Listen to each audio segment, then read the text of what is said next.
The halls of Wellington University, one of the most prestigious institutions in New York City, were filled with students hurrying to their next class. The ivy-covered buildings and grand lecture halls were home to some of the brightest minds in academia. But that day, the university would be the stage for a lesson it never expected. Dr. Mariana Oliveira, a renowned professor of literature, had just arrived on campus. Born and raised in Brazil, she had built a career that spanned continents, earning degrees from some of the most respected universities in the world. She had written best-selling books, lectured at Ivy League schools, and was invited as a guest speaker at Wellington University to discuss the importance of diversity in literature. However, on that particular morning, she wasn't dressed in formal academic attire. She had opted for comfortable clothing, a dark blouse, jeans, and a pair of practical shoes, choosing function over form as she pulled her suitcase behind her.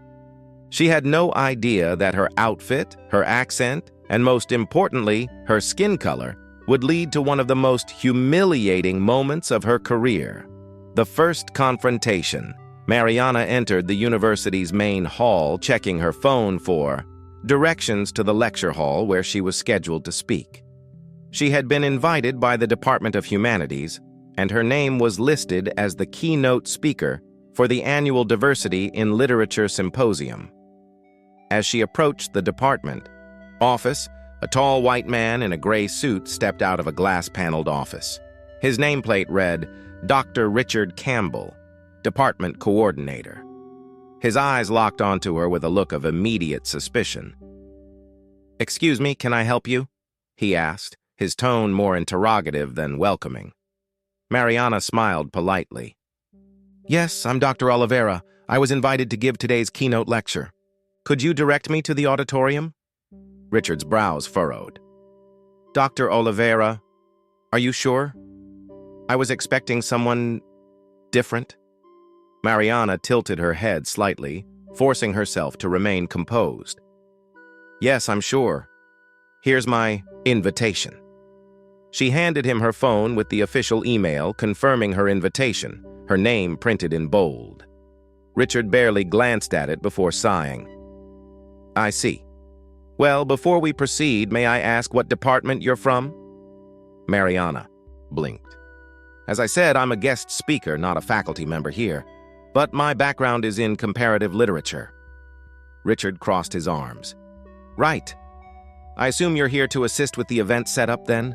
The janitorial team handles the seating arrangements, but if you're responsible for refreshments, the catering team should be arriving soon." A cold silence filled the air. Mariana's fingers tightened around the handle of her suitcase. "Excuse me?" Richard gave her a stiff, polite smile. "You're part of the hospitality team, correct? No offense, but the keynote speaker is expected to be a distinguished academic. Dr. Oliveira is an internationally recognized professor." Mariana inhaled sharply. She could feel the heat rising in her chest. "And what exactly makes you think I'm not her?" Richard's expression froze. He opened his mouth as if searching for an excuse, but it was too late. The damage was done. The humiliation. A group of students had gathered nearby, overhearing every word. Some shifted uncomfortably, while others exchanged glances of disbelief. Before Richard could stammer out an excuse, another faculty member, Dr. Angela Bennett, a black professor from the English department, stepped forward. "Dr. Oliveira?" she greeted warmly.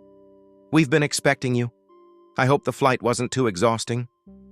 Mariana smiled, grateful for the rescue. Angela then turned to Richard, her tone sharp. "Dr. Campbell, I believe you. Just made a terrible mistake."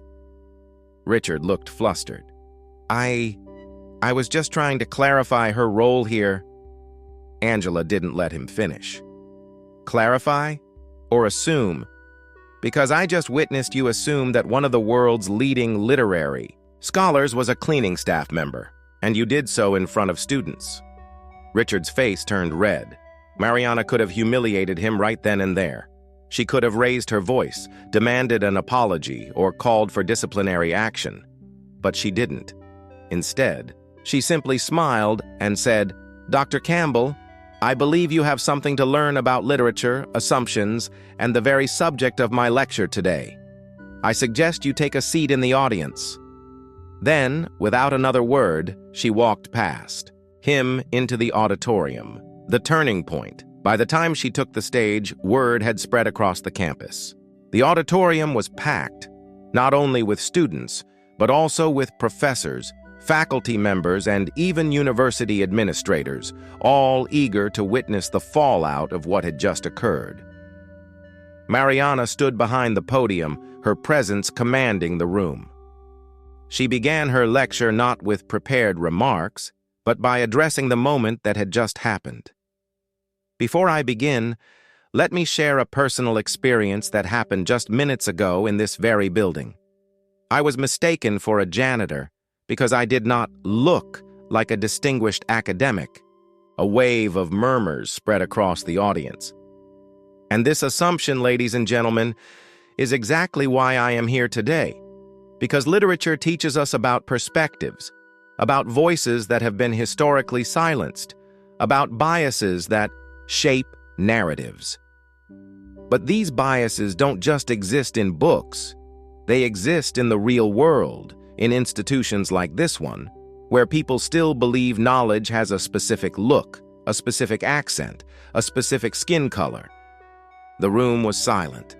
Richard Campbell sat near the back, his face tight with discomfort. But Mariana didn't look at him. Her words weren't just for him. They were for every student of color who had ever felt out of place in those halls. She delivered the most powerful lecture of her career that day. The aftermath. By the following morning, the university was in damage control mode. The administration issued a formal apology to Mariana, and Richard Campbell was placed under review for racial bias and misconduct. But Mariana wasn't done. Yet. She used the momentum from the event to push for systemic changes at Wellington University. Within months, the school launched a new diversity and inclusion program, required mandatory bias training for faculty, and revised its hiring policies to bring in more professors from underrepresented backgrounds. The lesson that lasted months. Later, in an interview, Mariana was asked what she thought about the incident. Her response was simple. "People assume knowledge has a certain face. My job is to prove them wrong." She had come to teach about literature, but in the end, she taught the university a lesson it would never forget.